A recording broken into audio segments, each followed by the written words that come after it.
স্থানীয় নয়, সবার আগে হতে হবে জাতীয় নির্বাচন, এমন দাবি করেছেন বিএনপির নেতারা। তারা বলেন, মুক্তিযুদ্ধ বিরোধীরাই জাতীয় নির্বাচনের আগে স্থানীয় নির্বাচন চায়।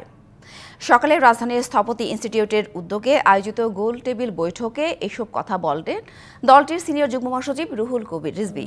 তিনি আরও বলেন, নির্বাচন নিয়ে বিলম্ব করলে অন্তর্বর্তী সরকার প্রশ্নবিদ্ধ হবে। এদিকে সকালে জাতীয় প্রেসক্লাবে দেশের বর্তমান সংকট ও গণতন্ত্রের ভবিষ্যৎ শীর্ষক আলোচনা সভায় বিএনপির ভাইস চেয়ারম্যান শামসুজ্জামান দুদু বলেন, মুক্তিযুদ্ধের বিরোধিতাকারীরাই জাতীয় নির্বাচনের আগে স্থানীয় নির্বাচন চায়। জাতীয় ইলেকশনের আগে স্থানীয় ইলেকশন করতে হবে।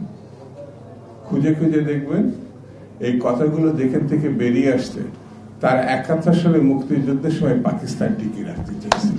আগে তো এরা ইসলামী বিপ্লবের কথা বলতো, এখন সেই বিপ্লব বাদ দিয়ে ভোটের রাজনীতিতে আসছে। ভোটটাও যাতে সুষ্ঠুভাবে না হয় সেই বিধি ব্যবস্থার মধ্যে তারা দেশটাকে নিয়ে যেতে চাচ্ছে।